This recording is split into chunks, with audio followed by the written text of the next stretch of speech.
एक बीहड़ में दबी 2000 साल पुरानी कहानी पूरे इस इलाके को तहस नहस कर दिया। उसके निशान आज भी इन चट्टानों में दबे हुए हैं। एक भयानक युद्ध का रक्त रंजित इतिहास। राजा जयचंद उनके और मोहम्मद गौरी के बीच में यही वो स्थान है जहां पर ऐतिहासिक युद्ध हुआ था। और एक अनदेखा अनसुना चमत्कार। जो फिरोज शाह था उसने मंदिर को खंडित करने की भी कोशिश की, मगर यहाँ इतना बंदर आ गया था तो मंदिर को वो कोई भी नुकसान नहीं पहुंचा पाए। आज टीवी पर देखिए पवन पुत्र की करिश्माई शक्ति। जो भी आया है उसकी मनोकामना पूर्ण हुई है।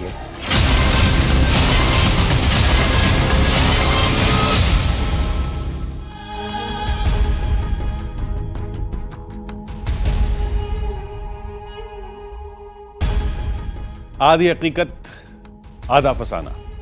हमारी आज की कहानी 2000 साल पुराने एक मंदिर से जुड़ी है। दावा किया जाता है कि उस मंदिर में एक ऐसी प्रतिमा है जिससे 24 घंटे साल के 365 दिन पसीना निकलता है। अब इंसानों के पसीना निकलने की बात तो आम है, लेकिन किसी पत्थर की मूर्ति को पसीना कैसे आ सकता है? पर जो कहानी हमें बताई गई उसमें बात पूरा जोर देकर कही गई कि वो सिर्फ एक पत्थर की मूर्ति नहीं है, बल्कि वो एक ऐसी चमत्कारी प्रतिमा है जो अपने अंदर प्राण होने के भी सबूत देती है। जब दावे और बातें यहां तक थी तो हमारे लिए कहानी को समझना भी जरूरी हो गया था। इसलिए हमारी टीम ने इस बार रुख किया उत्तर प्रदेश के फिरोजाबाद जिले का।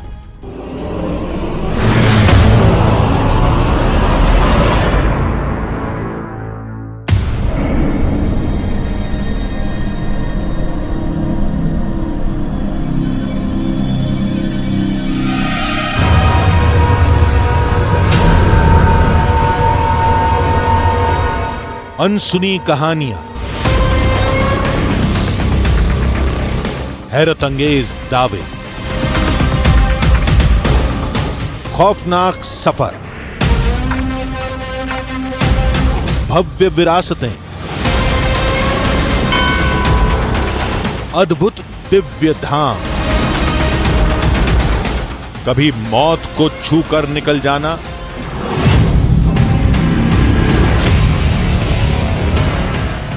कभी सहमी सांसों का बिखर जाना। ये आधी हकीकत आधा फसाना है। वो शो जिसमें हर बार हैं नई चुनौतियां, नए किस्से, वो खोए रास्ते, वो रहस्यमयी मंजिलें जो कई साल से कभी आपको हैरान करती, कभी चंद पलों के लिए सांसें थामती, तो कभी श्रद्धा से सिर नवाती आई। कुछ ऐसी ही अद्भुत, दिव्य और श्रद्धा भरी कहानियों से भरा है वो धाम, जिसकी चमत्कारी मूर्ति को लेकर एक ऐसा दावा किया जाता है जो आंखों से आपको दिखाई देगा, पर फिर भी यकीन नहीं होगा।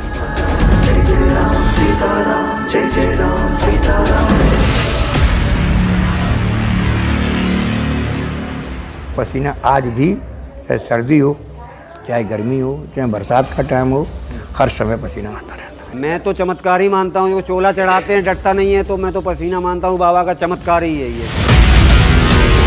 ये सबसे अद्भुत दावा था।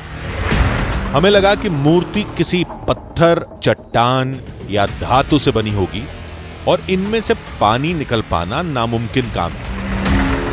तो क्या मूर्ति के पीछे पानी का कोई स्रोत है जिसका पानी मूर्ति के महीन छेदों से निकलता हो और लोग उसे चमत्कार मान लेते हो? बस इसी राज को समझने हम उस शहर पहुंच गए जहां हमें मिलेंगे रुद्रावतार बजरंगबली।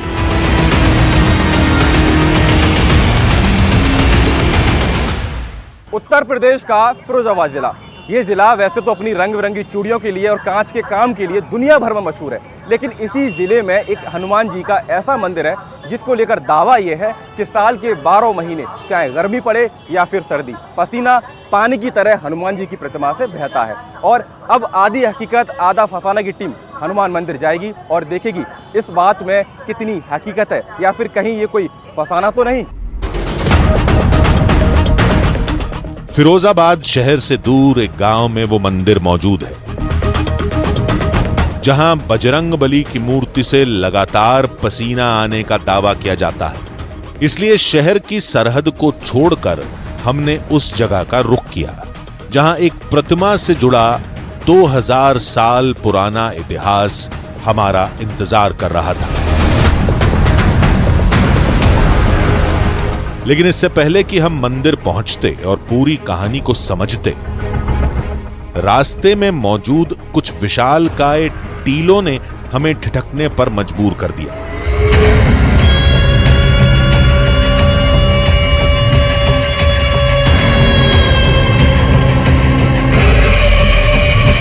ये वही टीले थे जिनके बारे में हमारी रिसर्च टीम ने हमें बताया था।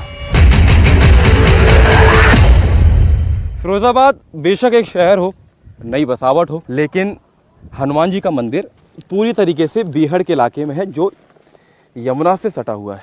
और ये कहा जाता है कि चंदावर, चंदनगर, चंद्रवाड़ ये तमाम नाम पुराने हैं और इसी जगह पर इन्हीं भीड़ों में चंदावर का युद्ध हुआ था।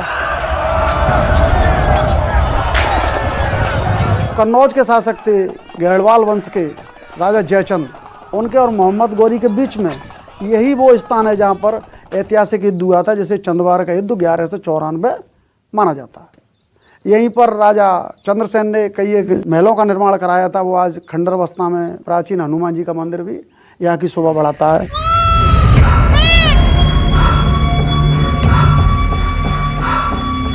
इन विशाल टीलों में सैकड़ों साल पुराने इतिहास की वो कहानी दफन है जिसका जुड़ाव बजरंगबली की उस प्रतिमा से भी है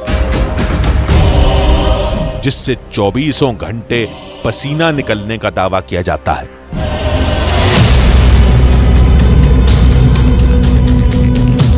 थोड़ी देर के सफर के बाद हम पवन पुत्र के उस चमत्कारी धाम के सामने थे।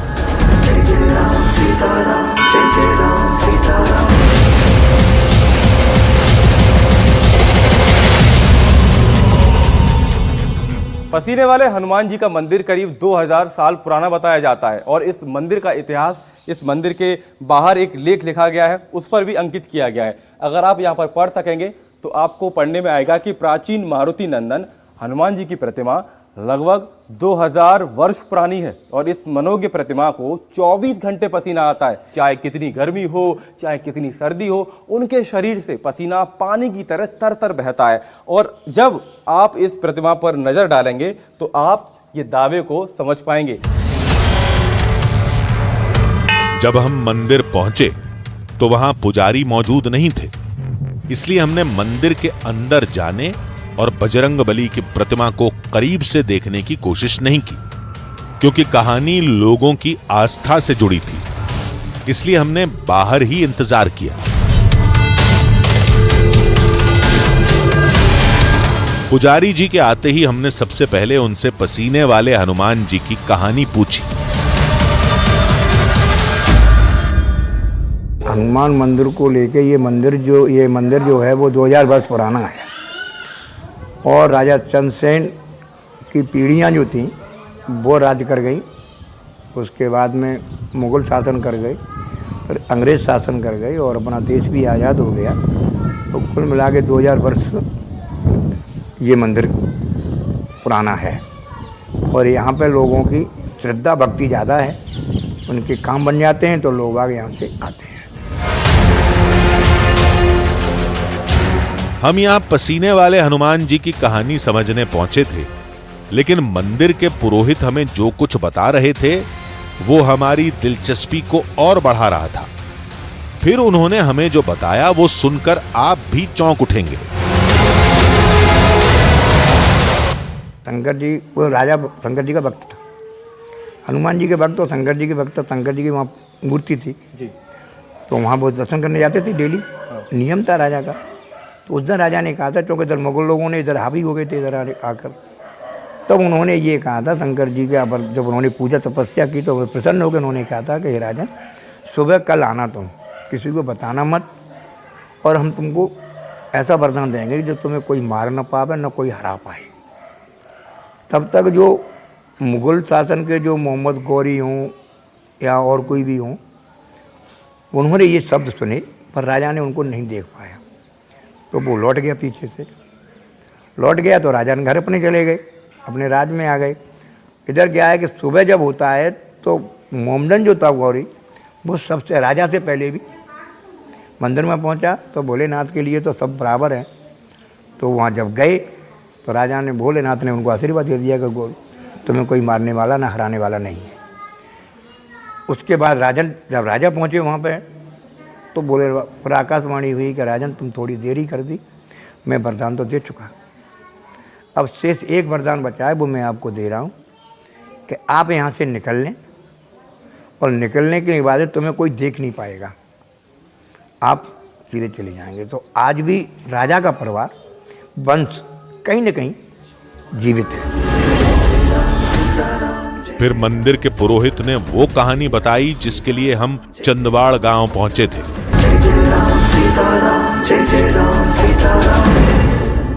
पसीना जो आता है उसमें ये कारण है कि काफ़ी समय पहले ये यहाँ राम जी का मंदिर तो नहीं था, और राम जी का मंदिर न होना हनुमान जी को थोड़ा भद्दा लगता है, और हनुमान जी ये चाहते हैं कि मेरे प्रभु का मंदिर बहुत ज़रूरी है। तो उस समय जो गुस्सा जब आती है ना, थोड़ा सा अपने आप पर भी गुस्सा आ जाती है, कोई भी नहीं हो तो भी गुस्सा आती है, तो थोड़ा पसीना तो आता ही है। तो तब से वो पसीना आने लगा है, और उसी समय पर उन्होंने किसी भक्त को प्रेरणा दे दी, तो उन्होंने राम मंदिर भी अपना बनवा लिया। और पसीना आज भी, चाहे सर्दी हो, चाहे गर्मी हो, चाहे बरसात का टाइम हो, हर समय पसीना आता है। आध्यात्मिक शक्तियों में महाबली हनुमान से जुड़ी कहानियों को हर कोई जानता है, लेकिन ये कहानी जो हमें सुनाई गई वाकई एकदम अनोखी थी, क्योंकि मंदिर से जुड़े महंत और तमाम लोग यही दावा कर रहे थे कि जब जब बजरंगबली के पसीने की कहानी को किसी ने परखने की कोशिश की, तब तब बजरंगबली ने ऐसा चमत्कार किया कि लोगों के तर्क ढेर हो गए। हनुमान जी के साथ मंदिर की कहानी ये है कि पसीना जोर से आ रहा है, हमने सुना है, पुरखा लोग बताते गए पसीना आता है, आता रहता है 24 घंटा, चाहे सर्दी हो चाहे गर्मी हो चाहे चौमास हो, आता ही रहता है। रोज़ पहुंचना पड़ता है, हनुमान जी का पसीना टपकता है। सरकारी लोग आए थे, बिन्ने जांच भी करी, डीएम एसपी कप्तान पप्तान सिंह और एडीएम सिंह बिन्ने जांच करी, तो बिन्ने की सही है। प्रार्थना करी पूरे हनुमान जी महाराज की, भजन करो बिन्ने यहाँ पे बैठ के। पसीना तो लगातार आता ही रहता है, ऐसा नहीं है कि एक समय पे आता है। अभी आप जैसे मंगल वाले दिन, शनिवार वाले दिन चोला चढ़ता है तो थोड़ी देर की लगेगा, लेकिन फिर मूर्ति पे वो ढरक जाएगा। पसीना तो आता ही आता है। आप इसे पसीना मानते हैं, चमत्कार मानते हैं? मैं तो चमत्कार ही मानता हूँ। जो चोला चढ़ाते हैं डरता नहीं है, तो मैं तो पसीना मानता हूँ, बाबा का चमत्कार ही है ये। हमने इस मसले को विज्ञान के सिद्धांत से सुलझाने की कोशिश की। मंदिर नदी के पास बना है। हमें लगा कि नमी धीरे धीरे मूर्ति पर इकट्ठा हो जाती होगी, फिर एक साथ मिलकर बूंद बनकर मूर्ति से टपकने लगती होगी, जिसे लोग हनुमान जी का पसीना मान लेते होंगे। हमने ये तर्क लोगों के सामने रखा, तो लोगों के जवाब ने हमारी पूरी थ्योरी पर पानी फेर दिया। जहाँ पर पसीने वाले जी हनुमान जी का मंदिर है जी, यमुना के किनारे, वहाँ पे बहुत सारे मंदिर भी हैं, लेकिन पसीना सिर्फ हनुमान जी की मूर्ति को ही आता है। लोगों ने कहा कि उन मंदिरों में कई मंदिर तो यमुना जी के तट के एकदम पास बने हैं, तब उन मूर्तियों से तो और ज्यादा पानी बहना चाहिए था। हम कोई और तर्क लगाते या और सवाल पूछ पाते, उससे पहले ही वहां श्रद्धालुओं का हुजूम मंदिर में उमड़ने लगा। भजन कीर्तन करते श्रद्धालु मंदिर परिसर में दाखिल होने लगे। पसीने वाले हनुमान जी का मंदिर सदियों पुराना बताया जाता है और मंगलवार के दिन यहाँ पर भक्तों की भीड़ बहुत ज्यादा होती है। भजन संध्याएं होती है। भजन करते करते हनुमान जी की चालीसा गाते गाते भक्त पसीने वाले मंदिर पर पहुंचते हैं और पूरे दिन यहीं पर डेरा डाले रहते हैं।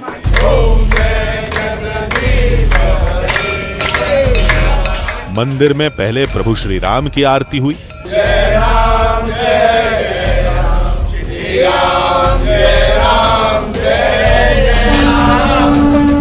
उसके बाद बजरंग बली की आराधना की गई।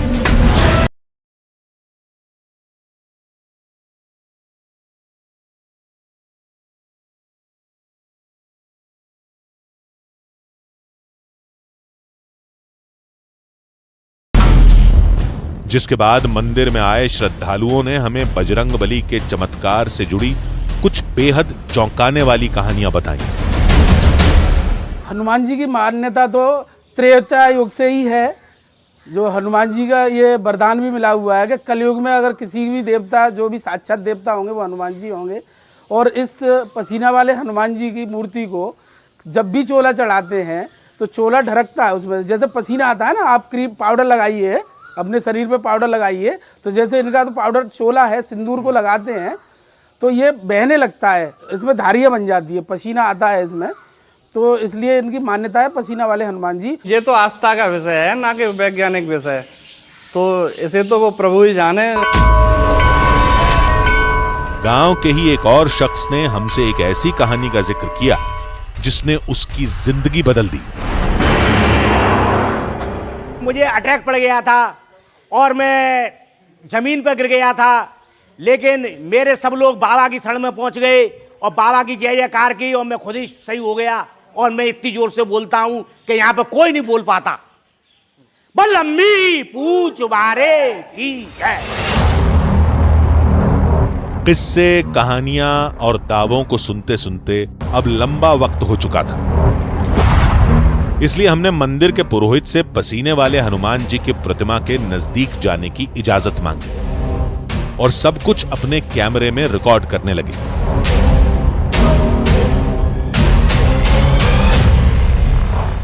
इस दौरान हमें बजरंग बली की प्रतिमा का कुछ वैसा ही रूप दिखाई दिया जैसा हमें बताया गया था।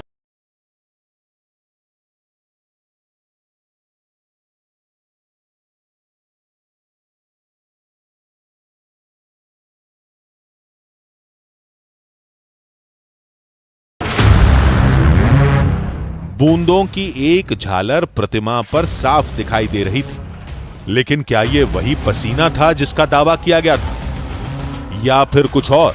अब हमें यही समझना था।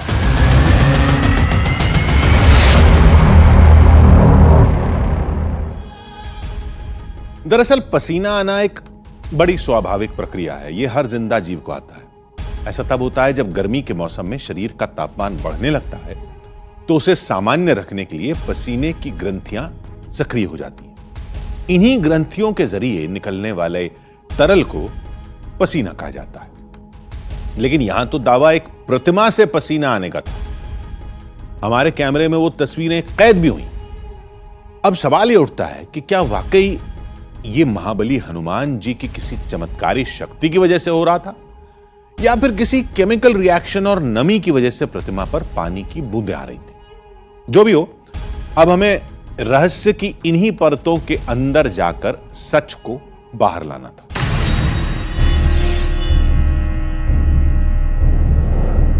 अभी कुछ देर पहले हमने आपको यही तस्वीरें दिखाई थी। बूंदों की एक झालर बजरंग बली की प्रतिमा पर झूल रही थी। यह पानी था या कुछ और, यह समझ नहीं आ रहा था। बस यह समझ आ रहा था कि कोई तरल पदार्थ हनुमान जी की प्रतिमा पर लगे सिंदूर के साथ नीचे आ रहा था। ये उस वक्त की तस्वीरें थीं जब शाम की आरती के बाद मंदिर को बंद किया जाना था। मंदिर के नियम के मुताबिक कपाट बंद करने से पहले बजरंग बली की प्रतिमा को साफ किया जाता है। दावा यह है कि सुबह कपाट खुलने के बाद जब आप प्रतिमा को देखेंगे तो आपको वही रूप दिखाई देगा, पसीने वाले हनुमान जी का रूप। पंडित जी अभी हम ये क्या कर रहे हैं? ये हम पसीना पहुँच रहे हैं हनुमान जी का। क्यों पसीना क्यों पहुंचा जाता है रात को? शाम को हम आरती बंद करने के बाद जो कपाट बंद करते हैं मंदिर के जी उस समय हम मंदिर का पसीना हनुमान जी का पहुँचने के बाद जी तब हम मंदिर को बंद करते हैं। अच्छा, मैं एक चीज देख रहा हूँ कि पसीना जो हनुमान जी का शरीर है प्रतिमा का, सिर्फ उसी के ऊपर एक तरल पदार्थ, कुछ चिकनाहट सी है, कुछ पानी सा है, वो दिखाई पड़ रहा है, प्रतिमा के आसपास नहीं है। आसपास यूँ नहीं है कि आसपास प्रतिमा की मूर्ति ही नहीं है हनुमान जी की, आसपास तो सारा सीधा सा पत्थर लगा हुआ है, इसलिए नहीं है। तो जिसे पसीना कहा जाता है वो सिर्फ शरीर पर ही आता है? शरीर पे ही आता है। और सुबह जब कपाट खुलेंगे, अभी आप कपाट बंद कर देंगे, हाँ, जब सुबह खुलेंगे तो आपको इसी पोजीशन में आपको मिलेंगे। इस दौरान पंडित जी ने हमें बजरंग बली की इस मूर्ति पर पड़ने वाली धारियों के बारे में भी बताया। ये धारियां क्यों बनी हुई हैं? ये धारियां तो ये है कि जो ऊपर से पसीना चलता है चूल्हे के ऊपर होके, तो चूल्हे का जो तंदूर होता है उसका तंदूर साथ बहता है, तो तंदूर साथ बहेगा तो धारियां पड़ जाती है। अब रात को कपाट बंद हो जाएंगे, लेकिन आप एक एक तस्वीर रात की देखेंगे, क्योंकि इसी मंदिर के भीतर आदि हकीकत आधा फसाना की टीम एक कैमरा लगाएगी और हम खुद इसी मंदिर के भीतर मौजूद रहेंगे, पल पल नजर रखेंगे, क्योंकि कहीं किसी की कोई छेड़खानी तो नहीं है, किसी की शरारत तो नहीं है, इसलिए हम रात को मंदिर में ही रुकेंगे। अगर कहानी में दम है तो फिर सुबह वही होना चाहिए जैसा पंडित जी ने और दूसरे लोगों ने हमसे कहा था, इसलिए हम मंदिर के कपाट बंद होने का इंतजार करने लगे। लेकिन उससे पहले बजरंग बली की प्रतिमा के पास क्या हलचल होती है, ये देखने के लिए हमने एक कैमरा वहां रख दिया। पसीने वाले हनुमान जी की प्रतिमा के ठीक सामने हम ये छोटा सा कैमरा यहाँ पर रखेंगे। ये कैमरा यहाँ पर अब रात भर रहेगा और हमारी कोशिश ये है कि कहीं कोई छेड़खानी या कोई शरारत तो प्रतिमा के साथ नहीं करता, जिसको पसीना बताया जाता है, इसलिए हम ये कैमरा यहाँ पर लगा रहे हैं। और अब हम मंदिर के बाहर मौजूद रहेंगे। मंदिर के दरवाजे पर अब ये ताला लगने वाला है। पंडित जी ताला लगा। सिर्फ एक लाइट को छोड़कर मंदिर की सारी लाइटें बंद की जा चुकी थी। पंडित जी भी मंदिर से जा चुके थे। अब मंदिर में सिर्फ आधी हकीकत आधा फसाना की टीम थी और आसपास पसरा गहरा सन्नाटा।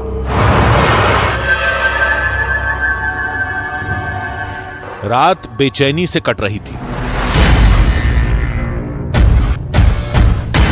एक एक मिनट घंटों की तरह कट रहा था। उस पर बरसाती कीड़ों ने हमारी टीम का जीना दुश्वार कर दिया था। ये तस्वीर आप आधी हकीकत आधा फसाना के कैमरे पर देख रहे हैं।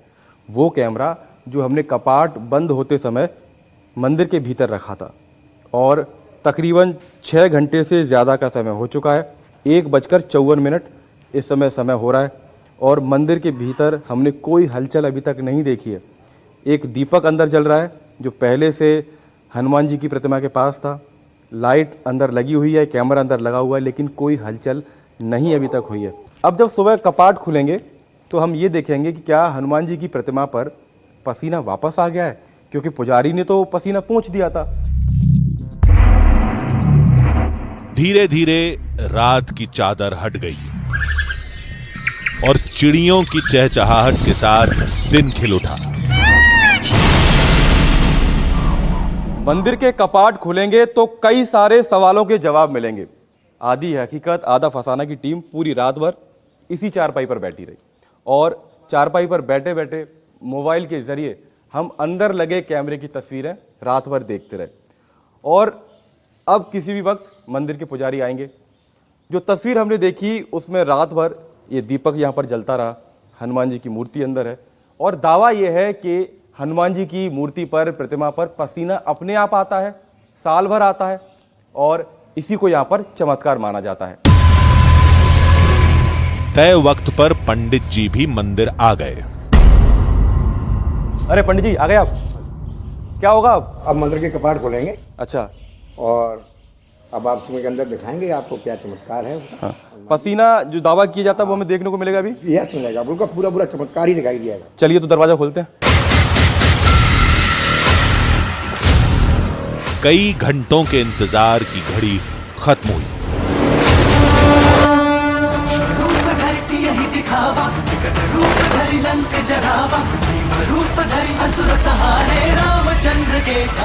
अब बस इंतजार था तो अपनी आंखों से उस चमत्कार के दावे को देखने का। मैं देख पा रहा हूँ कि अच्छा, रात को ये धारियां कम थी और अभी हम देख रहे हैं कि चेहरे के पास ऐसा लग रहा है कि कुछ बहा है यहाँ से। कुछ ये लाइनें बनी हुई क्यों हैं ये पसीना ही आता है तो पसीना के साथ में ये लाइनें पड़ जाती हैं और यही तो एक चमत्कार है, यही चमत्कार है। कितनी सालों से, सदियों से चमत्कार हो रहा है? ये 2000 वर्ष से सुना जा रहा है, 2000 वर्ष से ये चमत्कार चला आ रहा है।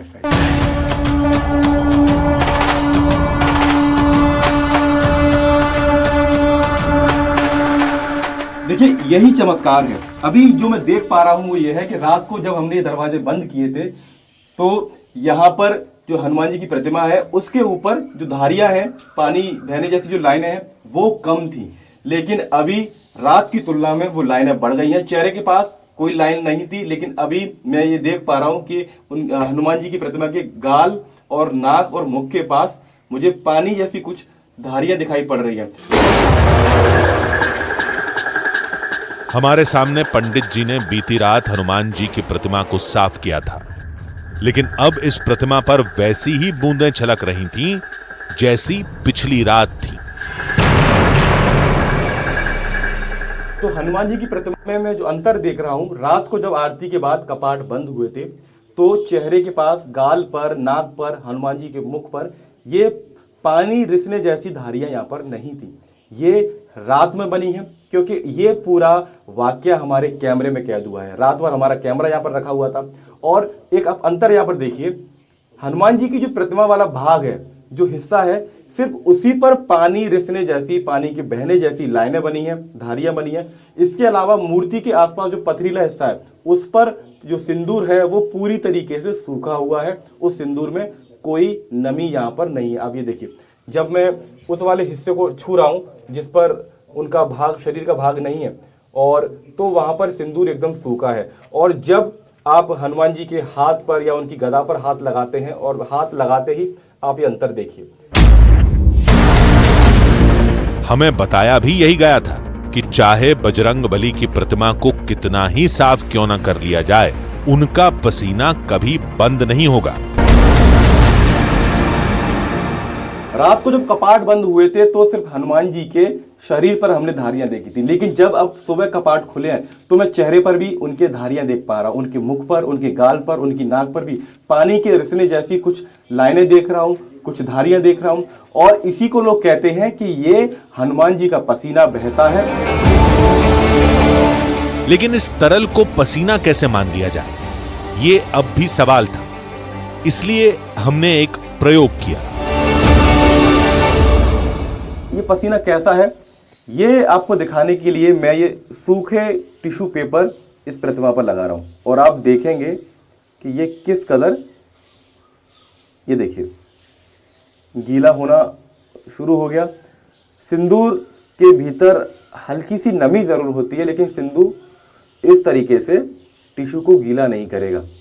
और तो कहीं ना कहीं जो दावा है उसको लेकर सच्चाई इन तस्वीरों में सामने आती है कि किस तरीके से हनुमान जी की प्रतिमा में से, ये देखिए, हम कुछ देर के लिए टिश्यू पेपर यहाँ पर लगा के छोड़ देंगे और कुछ देर के बाद ये देखेंगे कि क्या सच में हनुमान जी की प्रतिमा से पसीना निकलता है। तो तकरीबन 4 मिनट हो गए हैं और अब 4 मिनट के बाद हनुमान जी की प्रतिमा से हम ये टिश्यू पेपर हटा रहे हैं। ये देखिए, ये टिश्यू पेपर इतना गीला हो गया है कि हटाने में भी बन रहा है और ये पूरी तरीके से तर हो चुका है। ये देखिए, ये सूखा टिश्यू पेपर था जो हमने हनुमान जी की प्रतिमा पर लगाया था। और आप इससे समझिए, जो सिंदूर है वो टिश्यू पेपर पर आपको दिखाई पड़ेगा, लेकिन एक भाग ऐसा है जिसमें सिर्फ आपको टिश्यू पेपर पर नमी देखने को मिलेगी, और इसी को हनुमान जी का पसीना बताया जाता है। चौंकाने वाली बात तो यह भी थी कि बजरंगबली की प्रतिमा के आसपास नमी और पानी की बूंदों का नामो निशान तक नहीं था, लेकिन उनकी प्रतिमा से पसीने जैसा जरूर कुछ निकल रहा था।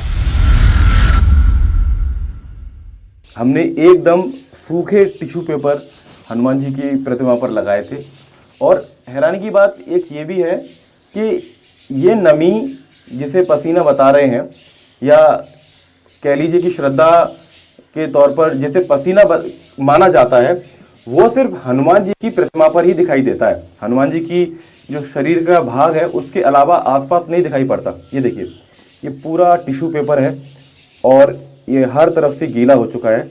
ये वाला हिस्सा नीचे था जिसमें सिंदूर लगा हुआ है और फोल्ड होकर जो ऊपर का हिस्सा था उसमें पूरी तरीके से नमी आ चुकी है।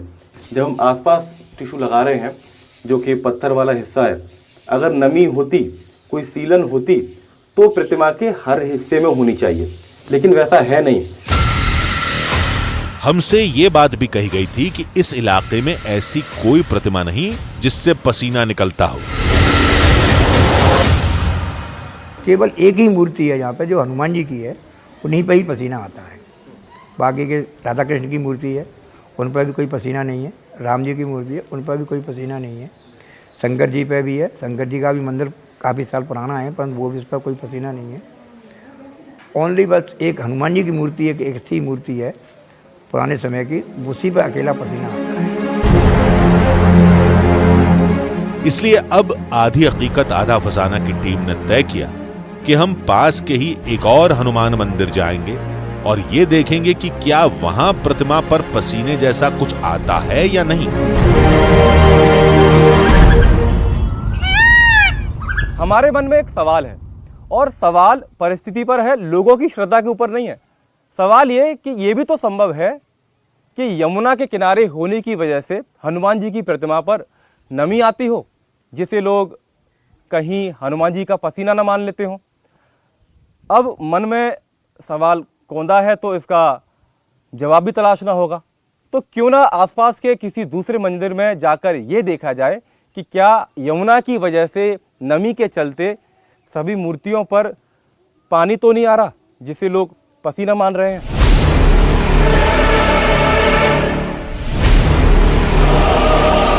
अब हम जिस मंदिर में थे वो भी यमुना के किनारे था। पहला फर्क यह था कि बजरंग बली की यह प्रतिमा पहली वाली प्रतिमा से बड़ी थी और दूसरा ये कि यह मूर्ति पसीने वाले हनुमान जी की मूर्ति की तरह गीली नहीं थी। पंडित जी एक बात बताइएगा, इसकी दूरी भी ज़्यादा नहीं है, यमुना के पास ही है, वो भी यमुना के किनारे है, लेकिन पसीना सिर्फ उसको ही आता है। ये कोई चमत्कार है? बिल्कुल चमत्कार है। वो राजा चंद्रसेन के टाइम की प्राचीन हनुमान जी की मूर्ति है और वहाँ पे बजरंगबली का अखंड चमत्कार है, वहाँ पसीना आता है। इसमें कोई भी झूठ की बात नहीं है। तो ये टीले वाले हनुमान जी के पुजारी हैं और कह रहे हैं कि जो चमत्कार पसीने वाले हनुमान जी के मंदिर पर देखा जाता है, यमुना के किनारे के होने के बावजूद दूसरे मंदिरों की प्रतिमाओं पर नहीं देखा जाता और लोग इसी को आस्था मानते हैं। इसी को आप चमत्कार का नाम दे लीजिए। जो आपके कैमरे पर दिखाई देता है, आप कैमरे पर उसको देख रहे हैं और पुजारी भी यही कह रहे हैं कि वो पसीना सदियों से वहाँ पर चंद्रसेन के शासन के समय से लोग देख पा रहे हैं। तो क्या पसीने वाले हनुमान जी की मूर्ति का रिश्ता वाकई किसी अलौकिक शक्ति से है? ऐसा इसलिए क्योंकि हमें मंदिर के पुरोहित के अलावा इतिहासकार ने एक और चौंकाने वाली बात बताई थी। ये बात थी मोहम्मद गौरी के आक्रमण की और बजरंग बली की इस प्रतिमा को खंडित करने की कोशिश की।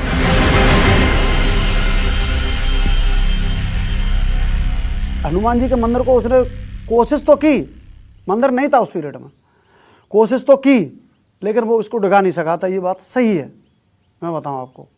और क्या कोशिश की उसने? उखाड़ने की, मोहम्मद गौरी ने, कि यहाँ से इनकी मूर्ति को खंडित करके यमुना में फेंक दिया जाए या अपने साथ ले जाके मस्जिद और उनकी सीढ़ियों में चनवा दिया जाए। 2000 साल से एक मूर्ति का जस का तस होना, हर मौसम में पसीने जैसे तरल पदार्थ का निकलना, आसपास किसी भी दूसरी मूर्ति में ऐसी अद्भुत घटना का नहीं घटना, लोगों की मनोकामनाएं पूरी होना, ये तमाम बातें हर तर्क पर भारी पड़ती हैं। वैसे भी जो कुछ हमारे कैमरे ने देखा और जो हमने लोगों से सुना, उसका सिर्फ यही सार है, और वो ये कि आस्था की डगर पर सवाल वहीं तक सही हैं जहां किसी के भरोसे को चोट न पहुंचे। हम भी यही चाहते हैं, कहानियों का ये सिलसिला वैसे ही चलता रहे जैसा हम इसे छोड़कर आए हैं।